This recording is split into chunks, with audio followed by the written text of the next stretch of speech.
Hola a todos, aquí les comparto un spoiler de esta serie BL Bad Guys My Boss basados en el libro. No, por favor, no, lo siento, no me di cuenta de lo importante que era Rum para ti.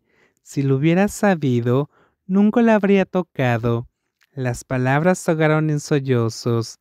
El dolor en su rostro y la escasa esperanza de sobrevivir lo aterrorizaron, despojándolo de cualquier rastro de arrogancia. Esa es mi persona, mi corazón. ¿Cómo te atreves a ponerle un dedo encima?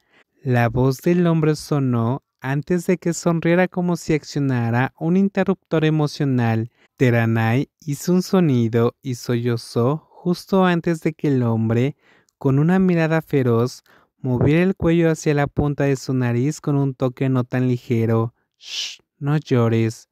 Dije que no llores.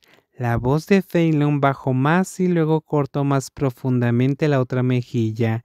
Los gritos de Teranai llenaron la habitación. Silencio.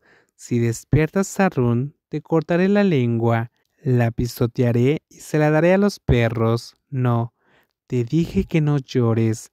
Teranai asintió, con lágrimas corriendo, porque no tenía idea de cómo escaparía de las manos de este mafioso. No hagas ningún sonido, ¿entendido? Mm, Había pasado 3 días y el estado de Pat había mejorado gradualmente. Durante su periodo de recuperación, Ellis lo cuidó de manera excelente hasta el punto de que Pat casi no tuvo que pedir nada. Ellis hizo todo con mucha atención, mimándolo como si fuera un pollito recién nacido.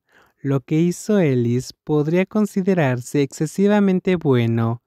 Ya fuera a comer o dormir, Ellie se encargaba de todo. Sin embargo, algunas de sus acciones hicieron que Pat, que casi había vuelto a la normalidad, simplemente sacudiera la cabeza avergonzado porque era demasiado indulgente. ¿Realmente vas a trabajar conmigo? Ellis preguntó vacilante por segunda vez cuando vio a Pat preparándose para ir a trabajar con él, con todas sus cosas preparadas al punto que Ellis no pudo hacer nada más que ceder. Ya estoy vestido, dijo Pat, ajustándose el cabestrillo alrededor de su cuello que soportaba el peso de su brazo lesionado mientras su otra mano recogía afanosamente los documentos esparcidos sobre la mesa en su bolso. Ellis suspiró y sacudió levemente la cabeza. Si vas a ir, primero ven a comer gachas de arroz, dijo Ellis mientras deslizaba un tazón humeante de gachas en el lugar habitual de Pat. El apuesto joven le había pedido al ama de llaves que le preparara la papilla de camarones favorita de Pat desde la mañana, ya que Pat necesitaba algo en el estómago antes de tomar su medicación. Antes, a Ellis quizás no le importaban mucho sus propias comidas. Era fácil de alimentar y fácil de complacer.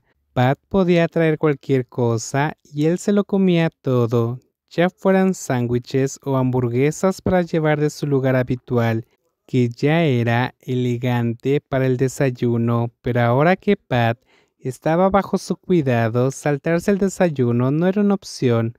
Solo un momento. ¿Qué estás haciendo? Déjalo ahí, insistió Ellie, señalando a Pat para que dejara sus cosas.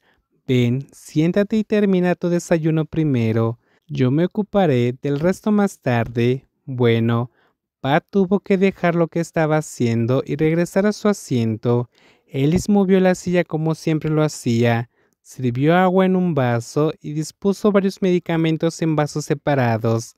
Pat sonrió, acostumbrándose al cambio de roles de ser el cuidador a ser cuidado.